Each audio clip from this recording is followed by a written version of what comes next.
ശ്രീ ബിജു നാരായണൻ അല്പസമയം മുമ്പാണ് മലയാളത്തിൻ്റെ പ്രിയപ്പെട്ട എം ടി എന്ന ആ രണ്ടക്ഷരം കൊണ്ട് മലയാളികളെ ഹൃദയത്തോട് ചേർത്ത് വെച്ച ആ ഒരു എഴുത്തുകാരൻ യാത്ര പറഞ്ഞത്. എങ്ങനെയാണ് താങ്കൾ അദ്ദേഹത്തെ ഓർത്തെടുക്കുന്നത്, അനുസ്മരിക്കുന്നത്?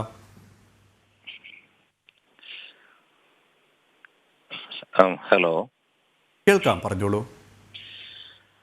മലയാളത്തിന്റെ പുണ്യമാണ്, മലയാളത്തിന്റെ സുഹൃതമാണ് എം ടി സാറ്.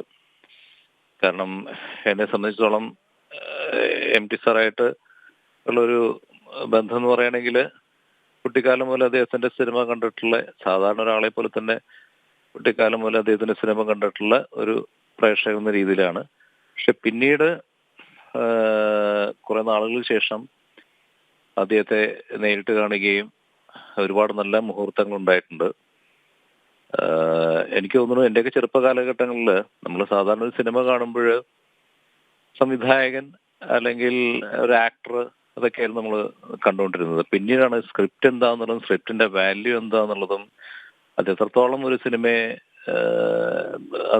അതിന്റെ വിജയത്തിലേക്ക് എത്തിക്കുന്നു എന്നുള്ളതൊക്കെ എം ടി സാറിന്റെ സ്ക്രിപ്റ്റിനെ കുറിച്ച് മനസ്സിലാക്കിയ ശേഷമാണ്. എന്നെ എന്നും അത്ഭുതപ്പെടുത്തിയിട്ടുള്ള ഒരു പ്രതിഭയാണ് എം ടി സാറ്.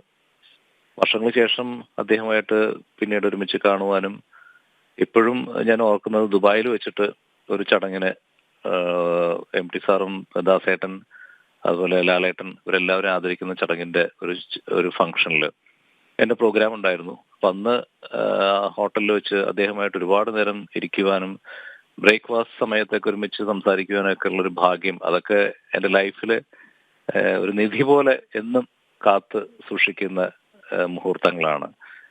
എന്നെ സംബന്ധിച്ചിടത്തോളം എം ടി സാർ എന്ന് പറയുകയാണെങ്കിൽ ഇപ്പൊ ഞാൻ ഈ സിനിമാ രംഗത്തുള്ള ആളാണ്, പാട്ടിന്റെ രൂപത്തിലാണെങ്കിൽ പോലും അദ്ദേഹത്തിന്റെ കാലഘട്ടത്തിൽ ജീവിച്ചിരിക്കാൻ പറ്റുന്നതാണ് ഏറ്റവും വലിയ, അല്ലെങ്കിൽ പറ്റുന്നത് ഏറ്റവും വലിയൊരു കാര്യമായിട്ട് തന്നെ കരുതുന്ന ഒരാളാണ്.